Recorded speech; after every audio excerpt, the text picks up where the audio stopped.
K R ನಗರ ಪುರಸಭೆ ಅಧ್ಯಕ್ಷ ಶಿವು ನಾಯ್ಕ್ ಅವರಿಂದ ರಾಜನಹಳ್ಳಿ ವಾಲ್ಮೀಕಿ ಜಾತ್ರೆ ಪೋಸ್ಟರ್ ಬಿಡುಗಡೆ. ಸಾಲಿಗ್ರಾಮ ತಾಲೂಕಿನ ಪಟ್ಟಣದ ಪ್ರವಾಸಿ ಮಂದಿರದಲ್ಲಿ ರಾಜನಹಳ್ಳಿ ವಾಲ್ಮೀಕಿ ಜಾತ್ರೆ ಪೋಸ್ಟರ್ ಅನ್ನು ಕೆಆರ್ ನಗರ ಪುರಸಭೆ ಅಧ್ಯಕ್ಷ ಶಿವು ನಾಯ್ಕ್ ಅವರು ಬಿಡುಗಡೆ ಮಾಡಿ ಮಾತನಾಡಿದರು. ಚಿತ್ರದುರ್ಗ ಜಿಲ್ಲೆ ಹೊಸದುರ್ಗ ತಾಲೂಕಿನ ರಾಜನಹಳ್ಳಿ ಗುರುಪೀಠದಲ್ಲಿ ಫೆಬ್ರವರಿ 8-9ರಂದು 2 ದಿನಗಳ ಕಾಲ ವಾಲ್ಮೀಕಿ ಜಾತ್ರೆ ಆಯೋಜಿಸಲಾಗಿದ್ದು, ನಮ್ಮ ಕುಲಗುರು ವಾಲ್ಮೀಕಿ ಜಾತ್ರೆಯನ್ನು ಅರ್ಥಪೂರ್ಣವಾಗಿ ಮಾಡಬೇಕಾಗಿದೆ. ವಾಲ್ಮೀಕಿ ಜಾತ್ರೆ ಕೇವಲ ಸಮಾವೇಶವಾಗದೆ ಇದೊಂದು ಇತಿಹಾಸ ಪುಟದಲ್ಲಿ ದಾಖಲಾಗುವ ಒಂದು ಹೋರಾಟದ ಆಂದೋಲನವಾಗಲಿದೆ. ಈ ಸಮಾವೇಶದ ಮೂಲಕ ನಮ್ಮ ಶೈಕ್ಷಣಿಕ ರಾಜ್ಯಕ್ಕೆ ಬೇಡಿಕೆ ಈಡೇರಿಸುವಂತೆ ಸರ್ಕಾರಕ್ಕೆ ಒತ್ತಾಯಿಸಲಾಗುವುದು. ಈ ಕಾರ್ಯಕ್ರಮಕ್ಕೆ ನಾಡಿನ ವಿದ್ವಾಂಸರು, ಜನಪ್ರತಿನಿಧಿಗಳು, ರಾಜಕೀಯ ಮುಖಂಡರು ಆಗಮಿಸಲಿದ್ದು, ಸಮುದಾಯದವರು ಹೆಚ್ಚಿನ ಸಂಖ್ಯೆಯಲ್ಲಿ ಆಗಮಿಸಿ ಕಾರ್ಯಕ್ರಮ ಯಶಸ್ವಿಗೊಳಿಸಬೇಕು ಎಂದರು. ಅಷ್ಟೇ ಅಲ್ಲದೆ ಸಾಲಿಗ್ರಾಮ ತಾಲೂಕಿನಲ್ಲಿ ವಾಲ್ಮೀಕಿ ಸಮುದಾಯ ಭವನ ನಿರ್ಮಿಸಲು ಸರ್ಕಾರದ ಅನುದಾನದ ಜೊತೆಗೆ ನನ್ನ ವೈಯಕ್ತಿಕವಾಗಿ ಸಹಾಯಹಸ್ತ ನೀಡಿ ಸಮಾಜದ ಮುಖಂಡರ ಜೊತೆ ಕೈಜೋಡಿಸುತ್ತೇನೆ ಎಂದರು. ಕಾರ್ಯಕ್ರಮದಲ್ಲಿ ಕೆಆರ್ ನಗರ ನಾಯಕರ ಸಂಘದ ಅಧ್ಯಕ್ಷ ನರಸಿಂಹನಾಯ್ಕ, ಸಾಲಿಗ್ರಾಮ ನಾಯಕರ ಸಂಘದ ಅಧ್ಯಕ್ಷ ಸಿಸಿ ಮಹಾದೇವ್ ಸೇರಿದಂತೆ ಪದಾಧಿಕಾರಿಗಳು ಹಾಜರಿದ್ದರು. ಪುರಸಭೆ ಅಧ್ಯಕ್ಷ ಶಿವು ನಾಯ್ಕ್ ಅವರಿಗೆ ಸಂಘದ ವತಿಯಿಂದ ಸನ್ಮಾನ ಮಾಡಿ ಗೌರವಿಸಲಾಯಿತು.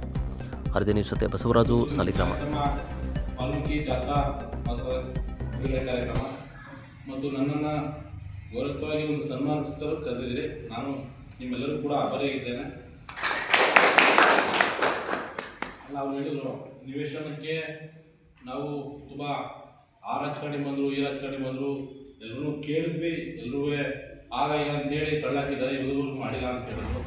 ನಮ್ಮ ಶಾಸಕರು ನಾವು ಮನವಿ ಮಾಡಿದ್ವಿ, ಇವರು ಮನವಿ ಮಾಡಿದ್ರು, ನಮ್ಮ ಅಧ್ಯಕ್ಷರು ಈ ಅಧ್ಯಕ್ಷರು ಮನವಿ ಮಾಡಿದರು, ಮಾದೇವನವರು ಕೂಡ. ಈ ಬಾರಿ ಖಂಡಿತವಾಗಿ ನಿವೇಶನ ಪ್ರೋತ್ಸಾಹದ ವ್ಯವಸ್ಥೆಯನ್ನು ಮಾಡ್ತೀವಿ. ಹಾಗೆ ನಾವು ಕೂಡ ಕೇರಳ ಸಮಾಜ ಇರ್ಬೋದು, ವಾಲ್ಮೀಕಿ ಸಮಾಜ, ಸಾಲಿಗ್ರಾಮ ವಾಲ್ಮೀಕಿ ಸಮಾಜ ಇರ್ಬೋದು, ಈ ಎರಡಕ್ಕೂ ಕೂಡ ಸಹಕಾರಿಯಾಗಿ ನಿಂತ್ಕೊಳ್ತೀವಿ. ನೀವು ಕೂಡ ನಮಗೆ ಸಹಕಾರಿಯಾಗಿ ನಿಂತ್ಕೊಳ್ಳಿ. ಇಲ್ಲಿ ವಾಲ್ಮೀಕಿ ಸಮುದಾಯ ಭವನ ಮಾಡಲಿಕ್ಕೆ ನಮ್ಮ ಸಂಪೂರ್ಣವಾಗಿ ನನ್ನ ಕೈಲಾದಂಥ ಸಹಾಯವನ್ನು ಖಂಡಿತವಾಗಿ ನಾನು ಮಾಡ್ತೀನಿ. ವೈಯಕ್ತಿಕವಾಗಿ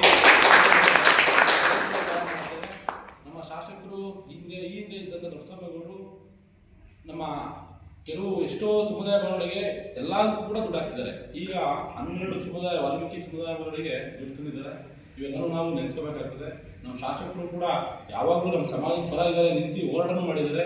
ಅವರು ಯಾವುದೇ ಧನನೂ ಕೂಡ ಯಾವತ್ತೂ ಎಲ್ಲ ರೀತಿಯಲ್ಲೂ ಸ್ಪಂದಿಸಿದ್ದಾರೆ. ಹಾಗಾಗಿ ಅವರು ಕೂಡ ಒಂದರಲ್ಲಿ ಹೇಳ್ತಾ